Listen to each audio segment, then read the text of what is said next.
Comme je l'ai dit tout à l'heure, Attache Imamoglu n'est pas là pour raison de santé, mais je suis vraiment très heureux que Jérôme, au pied levé, ait accepté de donner ce séminaire.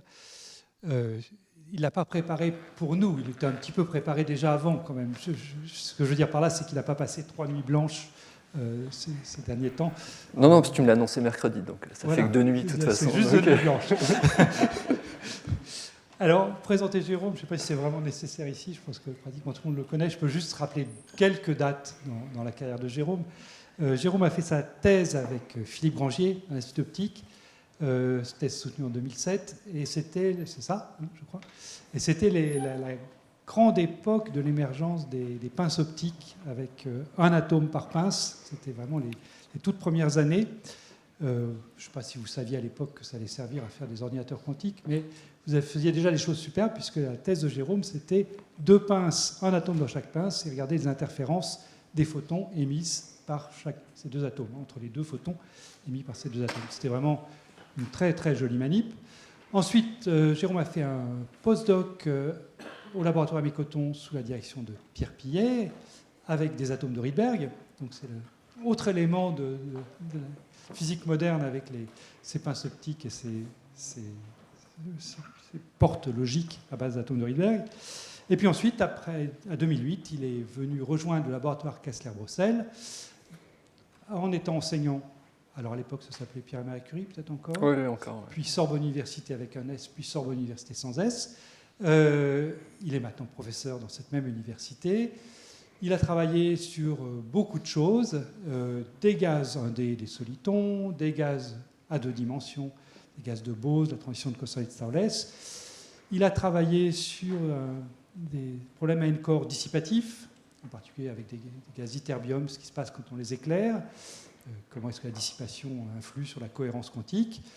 Il a des articles théoriques aussi sur des problèmes de topologie d'état de Bohr. Il est titulaire, c'est la dernière chose, titulaire d'une université qui s'appelle Tauride, tout un programme. Alors juste pour les gens qui se demanderaient pourquoi, qu'est-ce que ça vient faire là. Le tau, c'est pour topologie et le Ryd, c'est pour Rydberg. Voilà, donc c'est Tauride, mais c'est des bonnes raisons physiques derrière. Voilà, Jérôme, je suis ravi de te laisser la parole. Bien, merci Jean, bonjour à tous. C'est un plaisir de passer de l'autre côté du miroir aujourd'hui. Un petit peu moins confortable, mais je suis quand même très content d'avoir cette opportunité de vous parler de superfluidité et de poser avec vous cette question de comment on peut avoir des informations sur la superfluidité simplement à partir d'une seule image. Donc c'est un titre qui peut paraître un petit peu intriguant. Donc ce qu'on va voir ensemble, c'est tout d'abord comment on peut extraire des informations simplement à partir d'une image d'un fluide.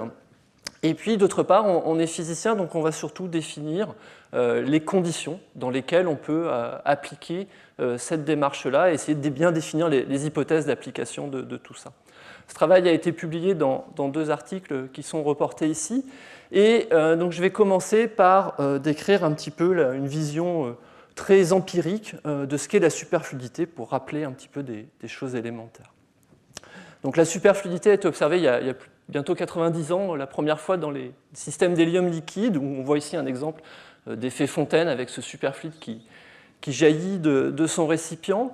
Et dans le domaine qui nous intéresse plus, qui est celui un peu plus récent des gaz quantiques, la première approche pour la superfluidité a été de se dire tout simplement, est-ce que quand je regarde un écoulement d'un fluide autour d'un obstacle, ou quand je déplace un obstacle à l'intérieur du fluide, les 2 points de vue étant bien sûr équivalents, est-ce que j'ai de la dissipation qui apparaît dans ce système?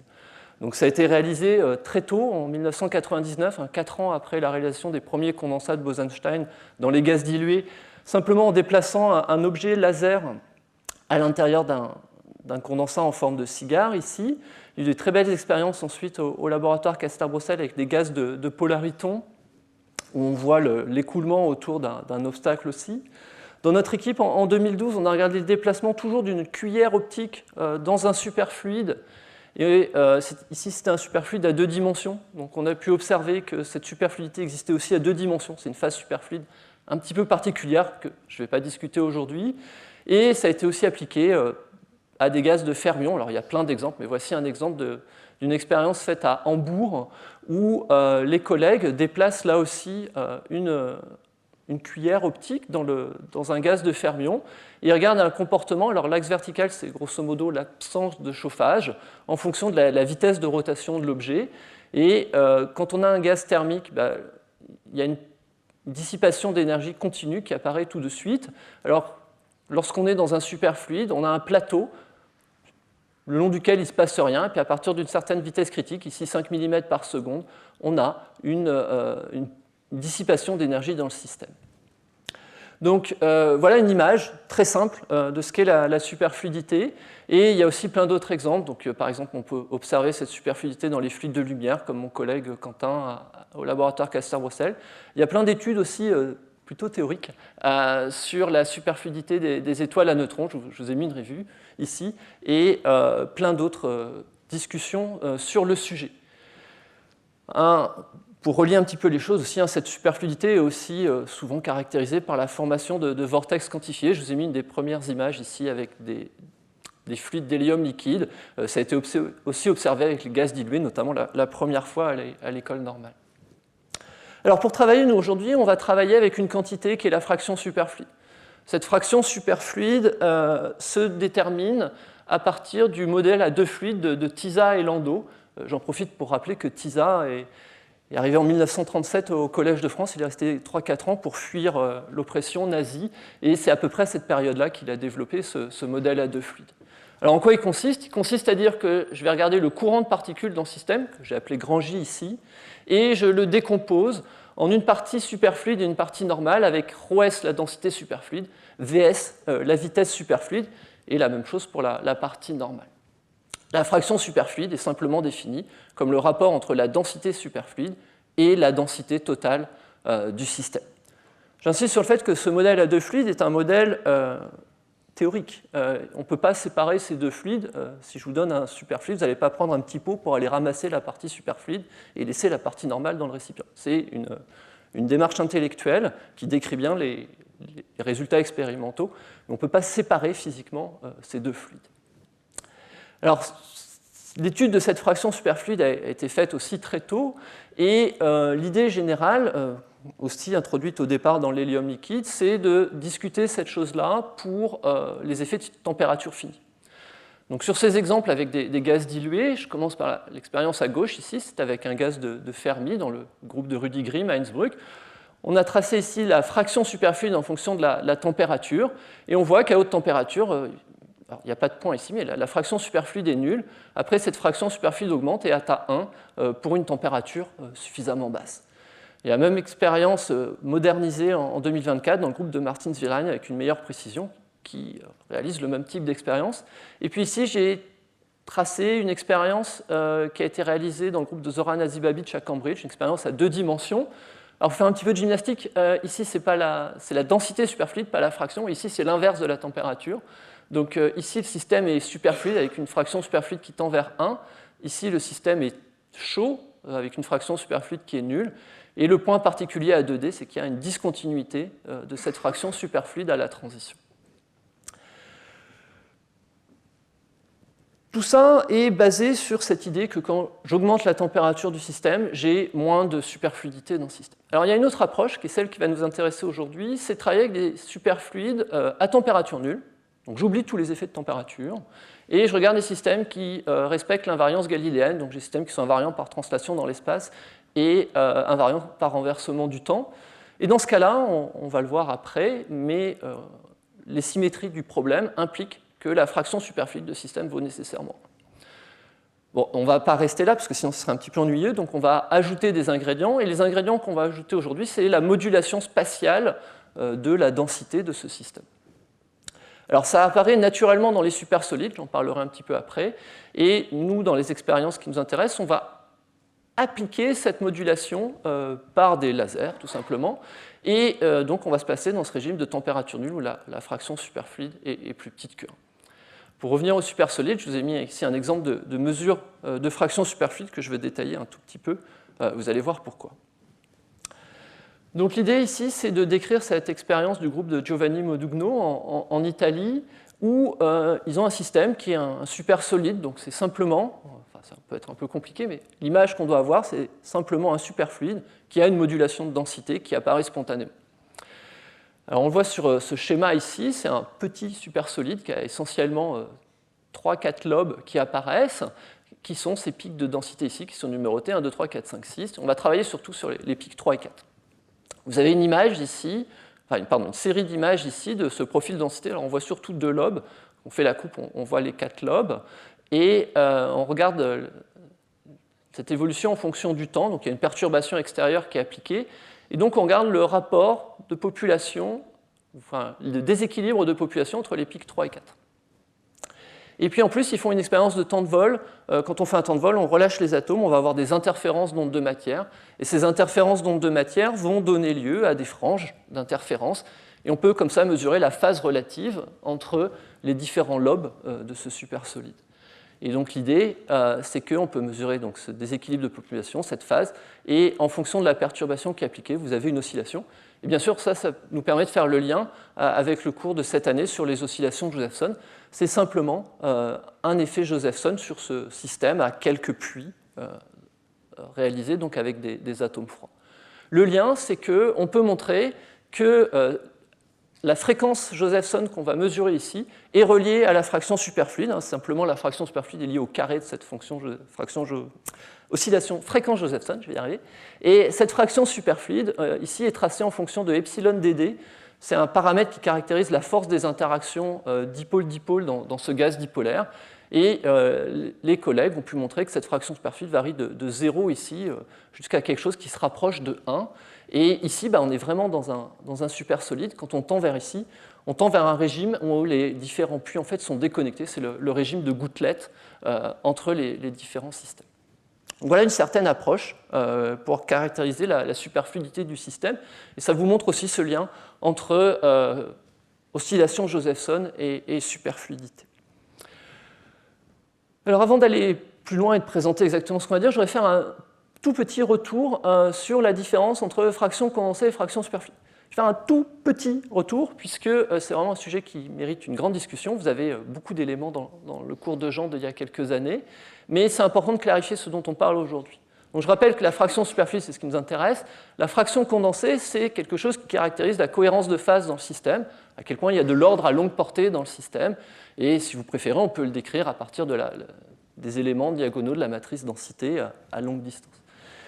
Donc, le cas de base qu'on connaît tous, c'est le condensat de Bose-Einstein en interaction à 3D uniforme. Et dans ce cas-là, la fraction condensée est d'ordre 1, la fraction superfluide est d'ordre 1. C'est d'ailleurs peut-être pour ça qu'il y a des confusions entre les deux quantités, puisque dans ce système simple, elles sont toutes les deux proches de l'unité.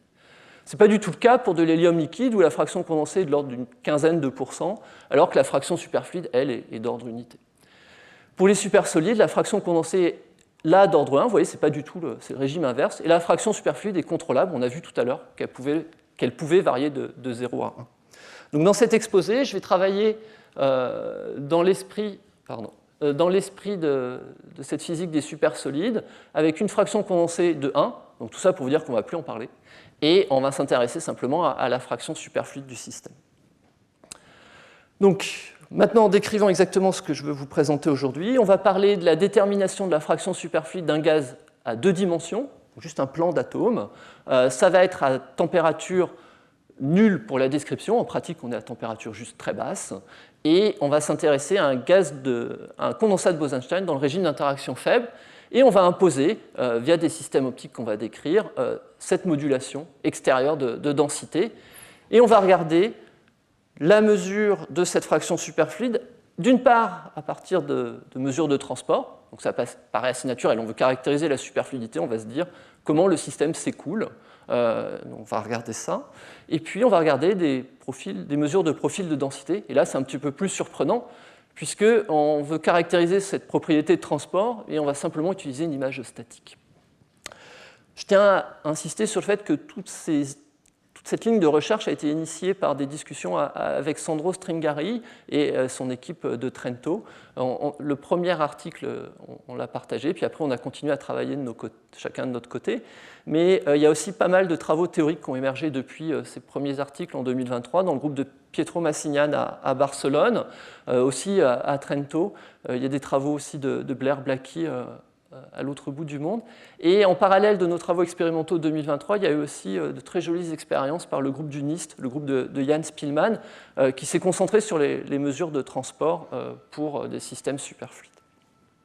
Donc j'en arrive au plan de cette présentation. Je vais vous montrer comment on peut déterminer le tenseur fraction superfluide. Donc je vous ai un peu menti, ça va être un petit peu plus compliqué à 2D. Ce n'est pas un scalaire, c'est un tenseur, donc il faut passer un petit peu de temps pour présenter ça. On va discuter des bornes sur la fraction superfluide et de voir à quel point ces bornes peuvent nous donner l'information sur la superfluidité du système. Et puis, dans la dernière partie, je vous présenterai les expériences qu'on a réalisées ces dernières années au laboratoire. Alors,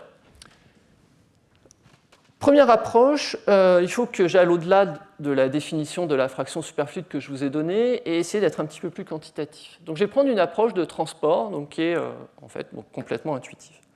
Donc l'idée est la suivante, je vais prendre un superfluide, je vais le mettre dans un récipient, imaginons un tuyau, et la question que je me pose, c'est maintenant je mets en translation mon tuyau à une petite vitesse et je regarde ce qui se passe. Si mon système a une partie normale et une partie superfluide dans sa description, eh bien, l'idée physique, c'est que la partie normale va suivre le mouvement du tuyau et la partie superfluide va rester sur place. Mathématiquement, comment on va définir ça? On va associer au mouvement de la partie normale un transfert d'impulsion qui est décrit par donc, la valeur moyenne de l'opérateur impulsion pour les n particules du système. Si vous avez un système qui est entièrement normal, cet transfert d'impulsion va être égal à cette quantité-là, qui est donc l'impulsion qu'aurait le fluide si tout le monde se mettait en mouvement, donc n le nombre de particules, m la masse d'une particule, et v0i la vitesse de mon tuyau dans la direction i ici. Et donc finalement, ça devient très simple. La fraction normale, c'est quoi?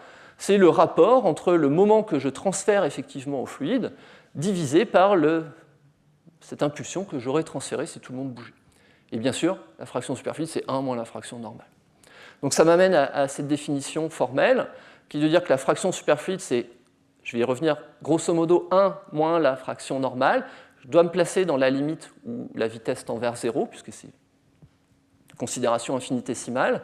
Et maintenant, il faut que je discute les indices et les directions, puisqu'on est à 2D.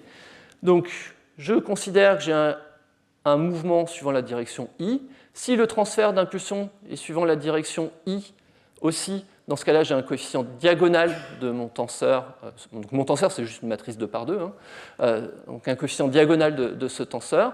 Et si maintenant j'ai une réponse où, quand je déplace le récipient dans un sens, le superfluide se déplace dans une autre direction perpendiculaire, eh bien, je vais avoir un coefficient non diagonal à ce tenseur de fraction superfluide. Voilà, donc ça, première approche, tout ça est intuitif, c'est la même approche historique qu'avait eu Leggett en regardant la rotation d'un superfluide et en introduisant ce qu'il appelait le moment d'inertie non classique de ces systèmes. C'est juste là, c'est plus agréable de travailler avec des problèmes de translation plutôt que de rotation. Pour faire les calculs, c'est un petit peu plus pratique d'utiliser une autre approche relativement connue qui est celle de travailler avec un twist des conditions limites de ce système. Alors, c'est écrit ici, je vais décrire tout d'abord ce qui se passe suivant une direction de l'espace. Donc l'idée, c'est que quand je regarde une fonction d'onde psi de x, eh bien, la condition de limite twistée, c'est de dire que la fonction d'onde en x plus L, c'est la même fonction d'onde avec un facteur de phase exponentiel iθx, avec ce θx qu'on suppose aussi petit pour nos définitions. Après, je généralise à y avec un exponentiel iθy. La définition de la fraction superfluide, ça va être de dire que je calcule l'énergie de ce système avec cette contrainte de twist, et elle est augmentée par rapport à l'énergie sans le twist d'une quantité qui est celle-ci. Donc regardons le premier coefficient, c'est n h bar carré sur 2ml2 fois θx carré, et puis le coefficient devant, c'est l'élément diagonal fsxx de mon tenseur. Vous avez aussi la même chose en y et après le terme croisé. Alors on peut revenir dessus un petit peu avec un dessin. Présenté comme ça. Donc si je trace la densité du gaz suivant ma direction x, et je vais tracer en dessous la phase, toujours pareil en fonction de cette direction x.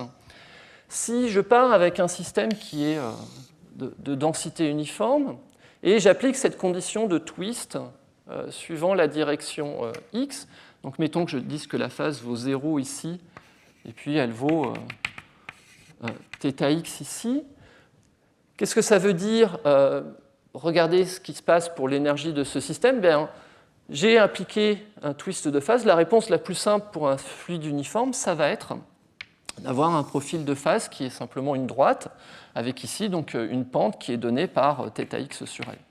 Si je calcule l'augmentation d'énergie cinétique de ce système uniforme, je vais avoir que l'énergie, donc ça va être l'énergie sans la perturbation, plus donc l'énergie cinétique, on va être en h bar carré sur 2m, fois donc le nombre de particules, et puis le gradient de la phase. Donc mon gradient de la phase, ça va être donc en θx carré sur L carré, ici, sur ce système.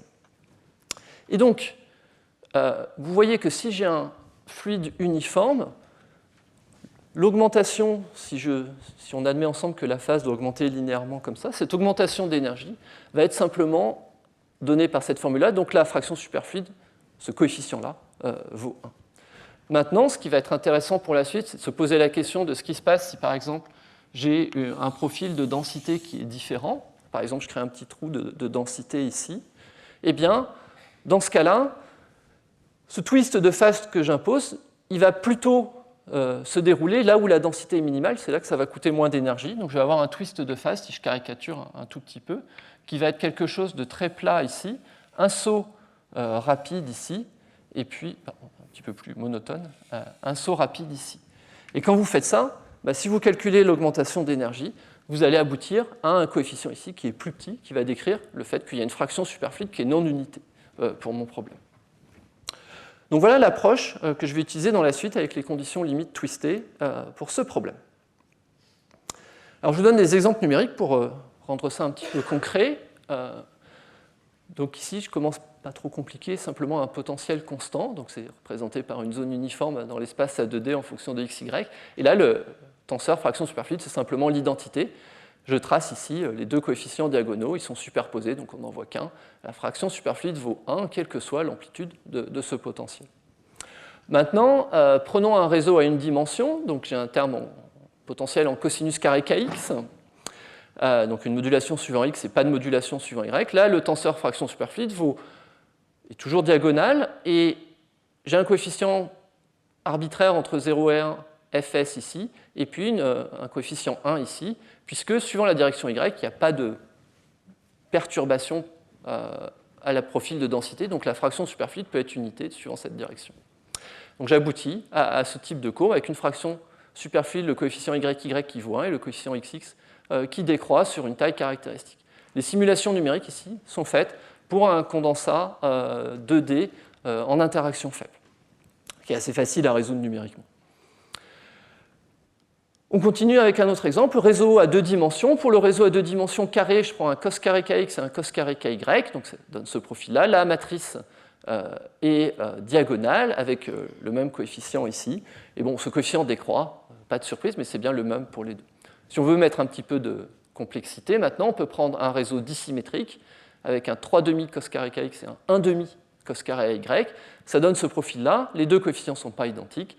Et on voit que la fraction superfluide suivant y est bien sûr plus élevée ici que la fraction superfluide suivant x, qui décroît plus vite avec l'amplitude du potentiel.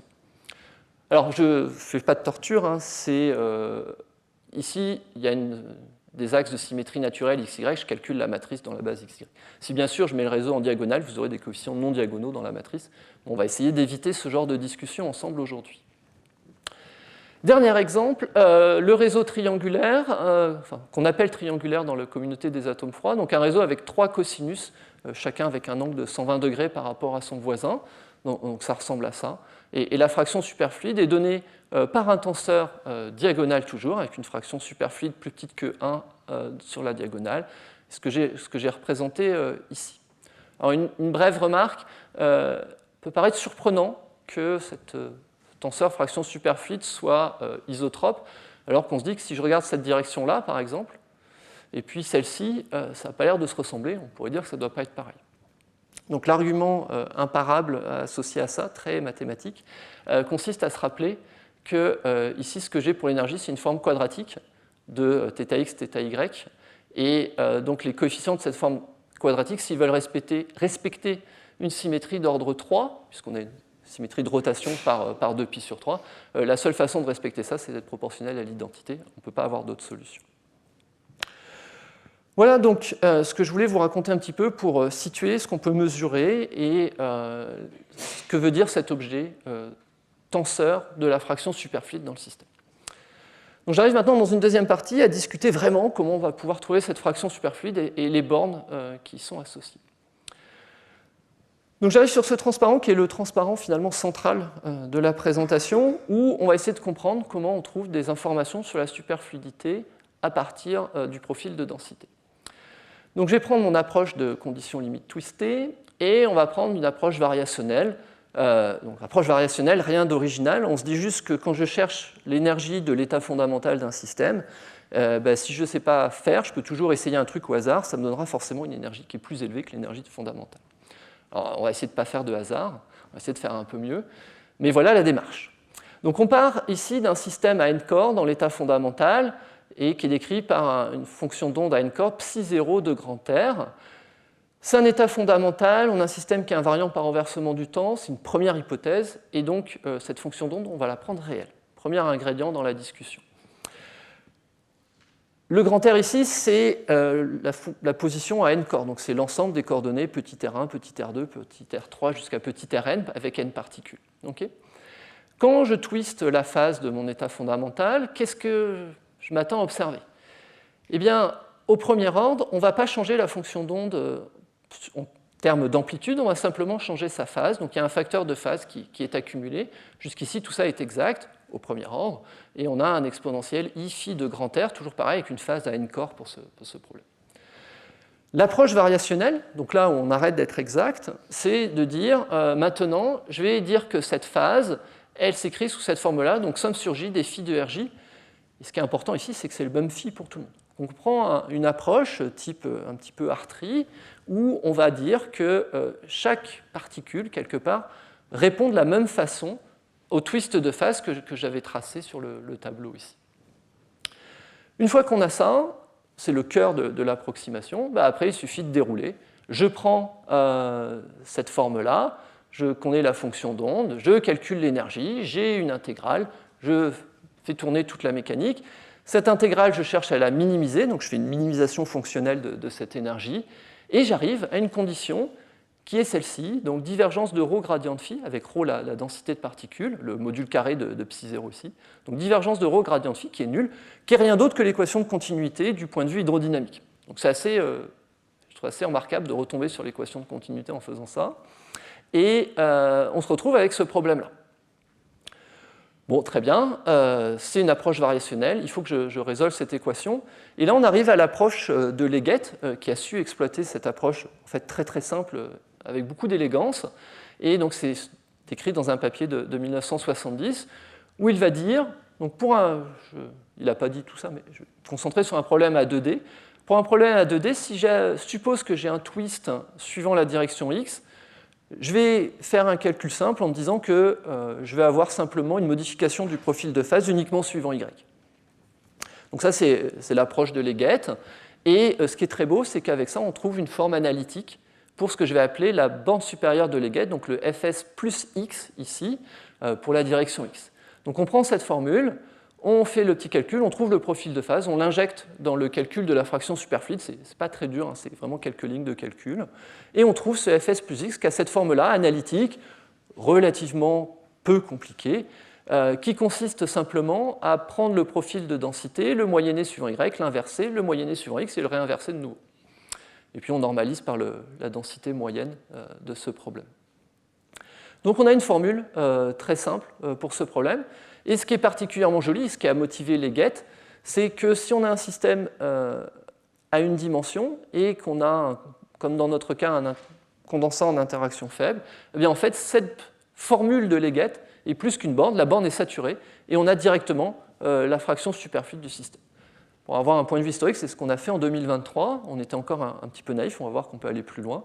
Mais ça, c'était notre approche qui est particulièrement pertinente pour un réseau à une dimension. Alors, on va maintenant plus loin. On a un petit peu évolué depuis 2023. Et on utilise aussi maintenant l'approche qu'on va qualifier de Saslow, du nom de la personne qui a décrit ça pour la première fois. Donc, c'est juste après, en 1976. Et quel est le point clé de l'idée de Saslow ? C'est de rien faire, en fait. Et il part de cette équation de continuité et il ne prend pas d'hypothèse supplémentaire. Donc, comme quoi, parfois, rien faire est efficace. Et ce que nous dit Saslow, c'est je vais essayer de résoudre numériquement cette équation. Je connais le profil de densité et je veux simplement déterminer le profil de phase qui est associé. Donc, c'est des équations qu'on a en électromag, en hydrodynamique, donc c'est assez facile à résoudre. Et on peut trouver ce profil de phase XY, toujours avec cette contrainte d'imposer les conditions limites twistées. Je calcule ce profil de phase, je le réinjecte dans la formule qui donne la fraction superfluide, et c'est très joli, on va trouver des bornes à toutes les composantes du tenseur superfluide. Et ce qui est encore plus joli, c'est que pour les expériences qui vont nous intéresser à 2 dimensions, avec des réseaux à 2 dimensions, cette méthode nous donne exactement, et non pas simplement une borne, nous donne exactement le tenseur de fraction superfluide. Et j'insiste sur le fait que pas les Leggett. Les Leggett nous donnent simplement des contraintes sur les coefficients, mais ne nous donnent pas des bornes complètes. Donc on perd, on a perdu puisqu'on n'a plus de formule analytique, il faut résoudre cette équation. Par contre, on a gagné parce qu'on a une vraie résolution du problème à 2 dimensions, et comme on a supposé moins de choses, notre ansatz sera meilleur, et on va avoir une borne qui sera a priori meilleure que la borne de Leggett. Et en tout cas, dans nos expériences, ce sera même tellement bon que ce sera une égalité.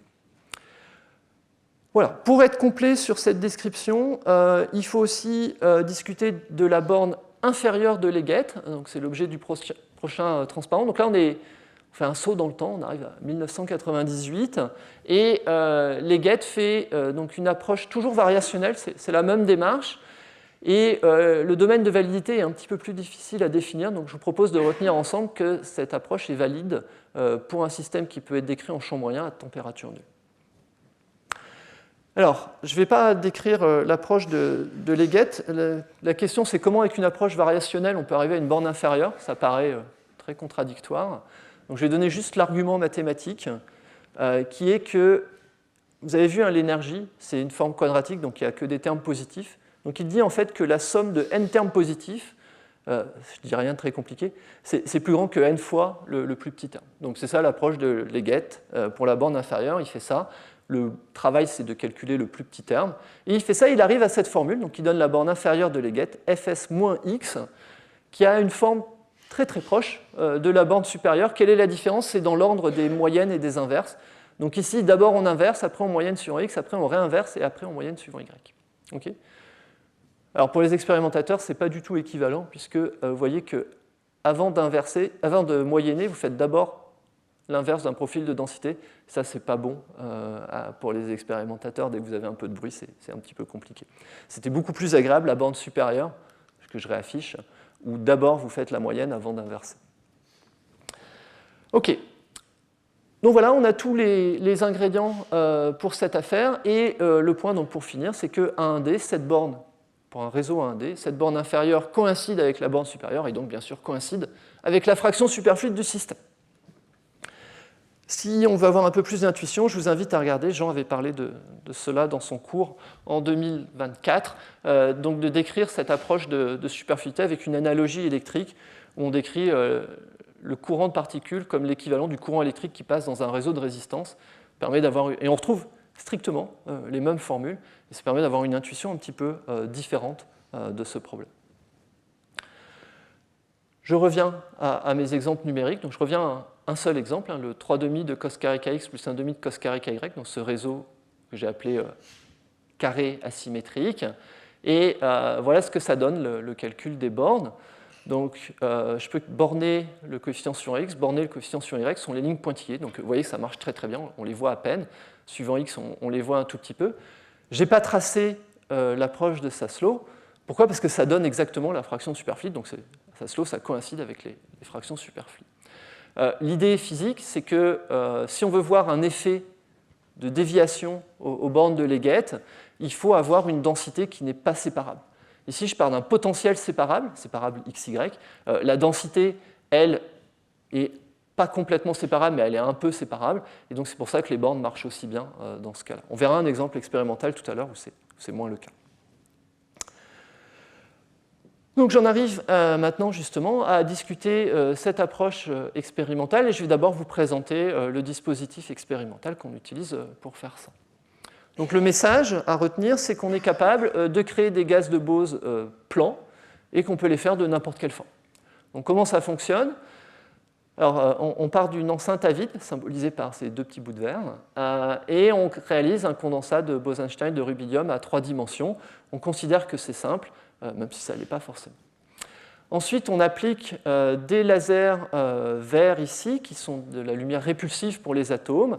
On prend 2 faisceaux, on les fait interférer, ça fait un réseau optique suivant la direction verticale ici, et on va piéger tous les atomes dans un seul nœud de ce réseau, qui est symbolisé par le petit gâteau ici bleu. Et ensuite, on image un modulateur spatial de lumière, donc c'est simplement une puce de vidéoprojecteur. On a ici un objectif de microscope. On fait simplement l'image géométrique, par exemple d'un disque noir ici, dans le plan des atomes. Les atomes vont aller remplir cette zone de l'espace où il n'y a pas de lumière, et on va avoir un disque d'atomes de la même forme. On fait ça avec une résolution optique de 1 micron, donc on a une assez bonne capacité à dessiner des potentiels. Ça va nous donner un potentiel en boîte. Le modulateur ici est a priori binaire, donc c'est noir ou blanc. Donc on va mettre les atomes partout où c'est noir et pas du tout là où c'est blanc. Donc ça ressemble à ça, on peut l'imager avec un objectif de microscope de nouveau dessous, et on voit des gaz d'atomes comme ici. Donc les atomes, c'est carré et bleu, et ici on a créé une boîte circulaire, on peut faire n'importe quelle forme. Et on observe toujours avec une résolution de l'ordre du micron.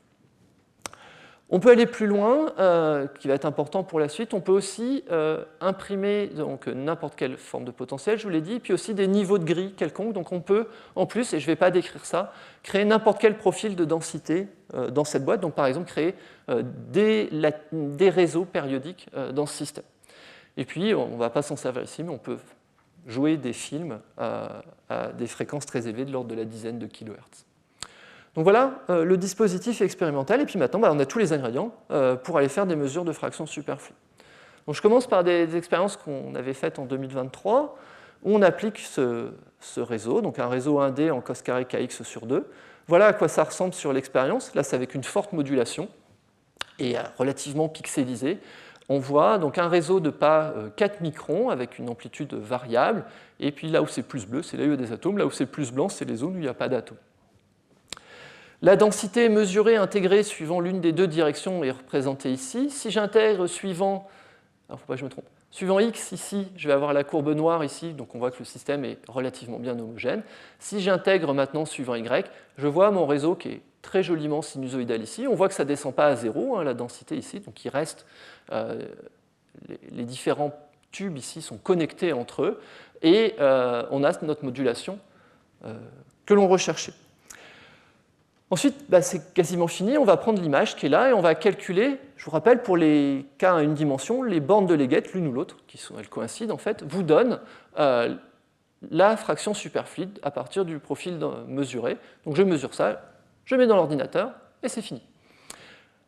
Pas tout à fait, en fait, je vous ai menti, puisque dans la vraie vie, il faut prendre en compte la résolution finie du système d'imagerie. Donc bien sûr, si on a un réseau parfaitement sinusoïdal, il n'y a qu'une seule harmonique pour le réseau, mais le profil de densité va avoir des harmoniques supplémentaires, il faut les prendre en compte, et bien sûr, on ne les voit pas toutes, donc il faut traiter ce filtrage du système d'imagerie. Donc voilà, on y arrive, on fait ça, je vous passe les détails techniques là-dessus. Donc première étape, je ne vous montre pas tout de suite le résultat, on a la fraction superfluide du système. Je continue maintenant en disant qu'il faut que je fasse une mesure de transport pour pouvoir comparer mes données avec cette méthode un petit peu originale. Et des mesures de transport, on reprend les mêmes idées que les gens avaient pris dans les expériences que je vous avais montrées au début de mesures de fractions superfluides à température non nulle. On va faire des mesures d'ondes sonores, de propagation d'ondes sonores, et de mesurer donc, la vitesse de ces ondes sonores. On peut remarquer, comme disait Jean tout à l'heure, ça revient à mesurer une fréquence, donc c'est toujours bien de mesurer une fréquence sur une expérience. Donc qu'est-ce qu'on fait? Alors l'expérience est très simple. Je vais prendre les notes de Jean pour me simuler un gaz d'atome froid, mais ça devrait aller. Je prends mon gaz ici et je vais simplement le pencher suivant une direction, et puis j'attends un petit peu, j'attends l'équilibre, et après j'enlève ma perturbation et je regarde l'oscillation du centre de masse dans le système. Je peux le faire suivant cette direction, puis je peux le faire aussi suivant cette direction. Ça donne les deux courbes du centre de masse ici en fonction du temps, en bleu et en rouge. Notez bien l'amplitude, on est sous le micron de variation d'amplitude du centre de masse, donc tout ça est très perturbatif. Bon, très perturbatif, c'est jamais bien défini. On fait une faible perturbation. Et on regarde cette oscillation ici à un potentiel qui a une profondeur de 40 nanokelvin. J'extrais la fréquence de ces oscillations, elle est tracée ici. En noir, la fréquence suivant Y, et en bleu, la fréquence suivant X. La fréquence suivant Y ne change pas beaucoup, on a bien cette intuition que quand j'incline, alors je vais remettre la définition Y, quand j'incline suivant cette direction-là, ça ne doit pas changer grand-chose d'augmenter la profondeur du réseau. Il y a un petit changement puisqu'en fait on augmente la densité locale, on fait des tubes qui sont de plus en plus denses, donc ça fait cette petite augmentation. Par contre, le signal important est suivant X, on a une forte décroissance de la vitesse du son qu'on va relier à la fraction superfluide. Alors comment on fait ça? Je vous rappelle le tenseur fraction superfluide, donc on s'intéresse au coefficient Fs ici, puis ici on s'attend à 1. Alors l'approche qu'on avait faite à l'époque, c'était de se baser sur cette formule-là, une formule d'hydrodynamique qui nous dit que la fraction superfluide, c'est la compressibilité fois la masse fois la vitesse du son suivant la direction associée au coefficient diagonal au carré. Okay. Alors, si maintenant je prends le rapport des deux coefficients de cette matrice, ça va donc être tout simplement, kappa et m vont simplifier, ça va être cx carré sur cy carré. Alors ici, ce qu'on avait pris comme approche à l'époque, c'est de dire on est intelligent, on sait que ça doit valoir 1, donc je le pose à 1, et donc on trouve comme ça directement la fraction superfluide en calculant cx carré sur cy carré. Donc on prend simplement le rapport de ces deux courbes, et ça nous donne la fraction superfluide, en tout cas le coefficient du tenseur fraction superfluide qui nous intéresse. Donc on fait la manip, et puis maintenant on peut confronter tous les résultats. Donc là, c'est le coefficient fsxx en fonction de la profondeur du potentiel normalisé. Et on voit donc cette variation avec les deux méthodes de transport en violet à partir du profil de densité en rouge. Ça coïncide de façon très satisfaisante. Et puis en noir ici, vous avez les prédictions numériques. Donc tout ça coïncide aussi avec ce qu'on attend. Donc ça, c'était la première étape. Et puis un petit peu plus tard, on s'est dit, essayons d'aller un petit peu plus loin. Notre première idée, pour être honnête, c'est simplement, on s'est dit, là on s'est servi des bornes de Leggett, on va essayer de montrer le contraire de ce qu'on avait déjà montré avant, on va essayer de montrer que les bornes de Leggett ne marchent pas. Okay. Donc on a cherché un réseau un petit peu différent et on va traiter de ce réseau triangulaire qu'on a vu tout à l'heure ici. Et je rappelle que le tenseur fraction superfluide est diagonal. Donc on prend un réseau avec une distance caractéristique de 6 microns ici, ça c'est une image du profil de densité de ce réseau. Et puis, on va appliquer les mêmes approches, regarder le profil de densité et faire une mesure de transport. Profil de densité, je commence par les bornes de Leggett. Vous vous rappelez, il y a une borne inférieure, une borne supérieure. Et une des difficultés, c'est que ces bornes dépendent du... Ce n'est pas un tenseur, les bornes de Leggett, ça dépend de la direction suivant laquelle on regarde. Donc la courbe est un petit peu chargée, je vais juste bien expliquer. En noir, c'est la prédiction numérique ici. Et en bleu, ce sont nos mesures de Fs- et Fs+, suivant les directions x et y. Donc vous voyez que ça dépend. La borne inférieure elle prend deux valeurs pour deux orientations x et y, et la borne supérieure aussi. Et le message principal, c'est que donc, ces bornes varient en fonction de l'angle. Et les deux que je vous ai représentés ici, là, la meilleure borne inférieure et ici la meilleure borne supérieure, sont effectivement celles que j'ai choisies. Et donc ça vous montre que ces bornes de Leggett ne fournissent pas la fraction superfluide du système.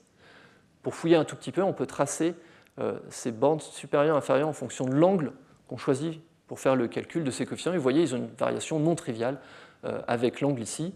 Moi, je vous ai représenté XY, ça correspond à celui-ci pour la borne supérieure, c'est la plus petite valeur de la borne supérieure.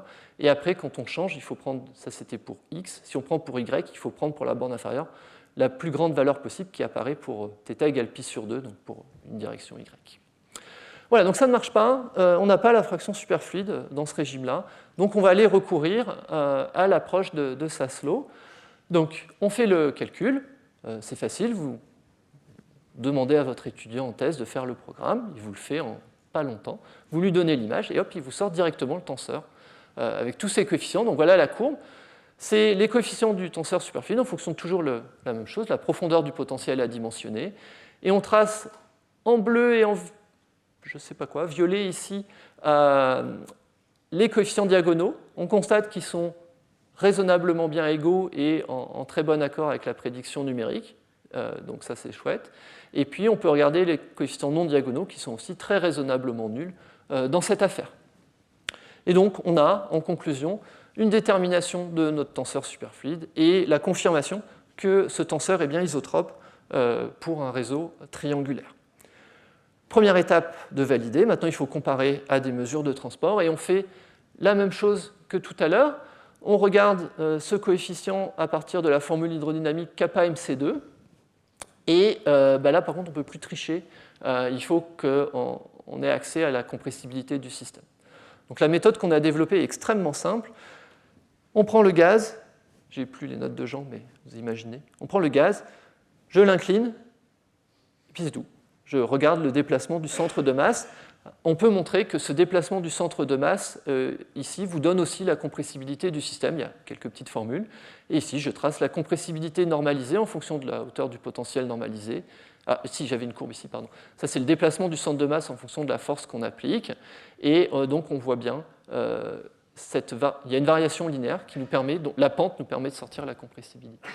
Cette compressibilité diminue lorsque j'augmente la profondeur du potentiel, et puis je fais aussi ma mesure de vitesse du son. On a mis un exemple ici d'oscillation de la position du centre de masse du système, et on calcule aussi la vitesse du son normalisée en fonction du potentiel, et on trouve aussi une décroissance. Kappa décroît, C décroît, C carré encore plus, donc kappa mc2 ça décroît, et donc on trouve comme ça la décroissance de notre coefficient du tenseur fraction superfluide. On peut mettre tout ensemble, et tout ça marche très joliment. On a mis ici la mesure par la méthode de Saslow, la mesure par la méthode de transport, et la comparaison, comme tout à l'heure, avec l'approche numérique, et tout ça marche très bien. Voilà, je voudrais remercier tous les gens qui ont fait ces expériences au cours des différentes années. Donc ça, c'est une photo de l'été dernier. L'été arrive, il faut qu'on refasse une nouvelle photo. Je vais insister sur la contribution des plus jeunes. Sur l'image ici dans l'ordre, on a Franco Rabec et Guillaume Brochet, qui sont deux étudiants en thèse qui sont maintenant partis vers de nouveaux horizons. Guy Fenley, qui est postdoc sur l'expérience. Sarah Vatelier, qui est en fin de thèse ici. Et puis des anciens qui n'étaient pas là l'été dernier, donc Guillaume Chauveau, Chloé Maury, Karl Heinze, et puis nos collaborateurs de Trento, avec lesquels on a fait le premier projet. J'en arrive à la conclusion. Les résultats, c'est juste une répétition de ce que je vous ai dit, je ne reviens pas dessus. Et en termes de perspective, donc ce qui est vraiment motivant maintenant, c'est d'appliquer ces choses-là à des systèmes encore plus riches et plus compliqués, aussi bien expérimentalement que théoriquement. Alors théoriquement, il y a des choses qui ont commencé, et on a envie d'appliquer ça à des systèmes de gaz de Fermi en interaction, de gaz de boson en interaction forte, de véritables supersolides et pas de supersolides un petit peu artificiels où on a imprimer la modulation de densité. Donc, je voudrais citer des travaux de Giuliano Orso et Stendron Stringari qui ont regardé ce qui se passait pour des systèmes de gaz de Fermi en interaction. Il y a aussi un article récent qui est sorti par l'équipe de Thierry Giamarchi sur ces gaz d'interaction, ces gaz de Bose en interaction forte. Et puis, il y a aussi des gens qui ont travaillé, j'avais cité en introduction, des gens qui ont travaillé sur des potentiels un petit peu plus exotiques, des réseaux quasi-périodiques, des systèmes désordonnés.